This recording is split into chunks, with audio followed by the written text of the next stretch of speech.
നമുക്കൊക്കെ ചില സൗഹൃദങ്ങളില്ലേ, അതായത് പണ്ടൊക്കെ നല്ല കൂട്ടായിരുന്നിട്ട് ഇപ്പോൾ കുറേ കാലമായിട്ട് ഒരു കോണ്ടാക്റ്റും ഇല്ലാത്തവർ. അത് ആക്ച്വലി നിങ്ങളുടെ കുറ്റം കൊണ്ടോ ആളുടെ കുറ്റം കൊണ്ടോ ആയിരിക്കണമെന്നില്ല. അത് ഞാൻ ഈ പറയാൻ പോകുന്ന ബ്രെയിനിന്റെ ഈ ഒരു ലിമിറ്റേഷൻ കൊണ്ടായിരിക്കാം. 1990s ബ്രിട്ടീഷ് ആന്ത്രോപോളജിസ്റ്റ് ആയിട്ടുള്ള റോബിൻ ഡെൻബർ ഒരു പഠനം നടത്തി. അതിൽ നിന്ന് മനസ്സിലായ കാര്യം, നമ്മളുടെ തലച്ചോറിന് ഏകദേശം ഒരു 150 പേരുമായിട്ടൊക്കെ കൺസിസ്റ്റന്റ് ആയിട്ടൊരു സോഷ്യൽ ബന്ധം വെച്ച് പുലർത്താൻ പറ്റുമെന്ന്. ആൻഡ് ആ നമ്പറിനെ വിളിക്കുന്ന പേരാണ് ഡെൻബേഴ്സ് നമ്പർ എന്ന്.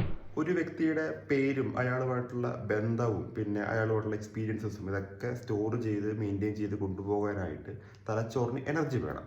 സോ ഒരു ലിമിറ്റഡ് നമ്പറെ അങ്ങനെ സ്റ്റോർ ചെയ്യാനായിട്ട് പറ്റും. ആൻഡ് ഈ ഒരു 150 പേരെ പിന്നെയും സ്പ്ലിറ്റ് ചെയ്യുകയാണെങ്കിൽ അതിൽ ഏറ്റവും ക്ലോസ് ഫ്രണ്ട്സ് എന്ന് പറയുന്നത് ഏകദേശം 5 പേരായിരിക്കും. ആൻഡ് ഒരു 15 പേരായിരിക്കും ഏറ്റവും ഒരു ട്രസ്റ്റ് വർത്തി, വിശ്വസ്തർ എന്ന് പറയാൻ പറ്റുന്ന കാറ്റഗറി. ആൻഡ് അതിലൊരു 50 പേരായിരിക്കും സ്ഥിരമായിട്ട് കണ്ടുമുട്ടുന്ന റെഗുലർ കോൺടാക്ട് ഉള്ള ഫ്രണ്ട്സ്. ടോട്ടൽ 150 എന്ന് പറയുന്നത് ഒരു സ്റ്റേബിൾ സർക്കിൾ എന്ന് പറയാൻ പറ്റുന്ന കാറ്റഗറി ഓഫ് പീപ്പിൾ ആയിരിക്കും.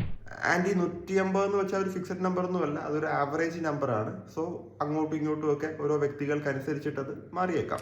ആൻഡ് ഈ 150 പുറത്തുള്ള എല്ലാവരും തന്നെ ജസ്റ്റ് ഒരു സോഷ്യൽ വിസിബിലിറ്റി മാത്രമായിരിക്കും. അതുപോലെ തന്നെ ആദ്യം പറഞ്ഞ ഒരു 5 പേരുണ്ടല്ലോ, 5 ക്ലോസ് ഫ്രണ്ട്സ്. ഇപ്പം നിങ്ങൾ വർഷങ്ങളായിട്ട് അവരുമായിട്ടൊക്കെ ബന്ധം നിലനിർത്തുന്നുണ്ടെങ്കിൽ അവർ നിങ്ങൾക്ക് അത്ര സ്പെഷ്യൽ ആയതുകൊണ്ടാണ്. സോ ഈ റീൽ അവർക്ക് അയച്ചു കൊടുത്തേക്കുക.